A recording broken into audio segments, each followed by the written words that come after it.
হাম প্রতিরোধে এখনই সমন্বিত উদ্যোগ গড়ে তোলার আহ্বান জানিয়েছেন স্বাস্থ্য ও পরিবার পরিকল্পনা মন্ত্রী সর্দার সাখাওয়াত হোসেন।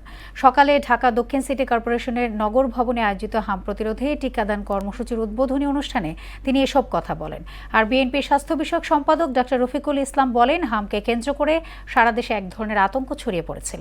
সরকার দ্রুত পদক্ষেপ নেওয়ার অল্প সময়ের মধ্যেই দেশে টিকাদান কর্মসূচি শুরু করা সম্ভব হয়েছে।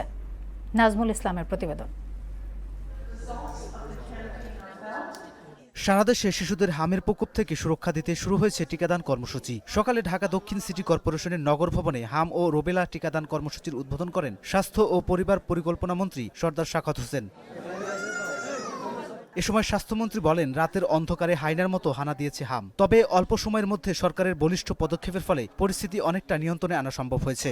রাতের অন্ধকারে হঠাৎ করে আমাদেরকে দৈত্যের মতন আক্রমণ করে মহাখালী সংক্রামক ব্যাধি হাসপাতালে একটা মৃত্যুকে কেন্দ্র করে রাতের অন্ধকারে মধ্যরাতে আমাদেরকে যেতে হয়েছে।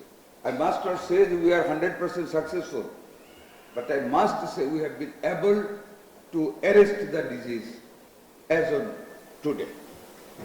It is arrested and it is trend of this attack is coming down, alhamdulillah. এ সময় মন্ত্রী হামের পাশাপাশি ডেঙ্গু মোকাবেলায়ও সবাইকে সমন্বিত প্রতিরোধ গড়ে তোলার আহ্বান জানান। আরেকটা কিন্তু আসতেছে, দ্যাট ইজ ডেঙ্গু। এই সামনের দিনে কিন্তু এটার অ্যাটাকটা বাড়বে। আমাদেরকে অত্যন্ত প্রিকশন নিতে হবে এখন থেকে। সালাম ভাই জানে আমরা আরো আগে থেকে ডেঙ্গুর বিরুদ্ধে ওয়ার্ক শুরু করেছি, আপনারাও নিশ্চয়ই এই ব্যাপারে ওয়ার্কে ফেল।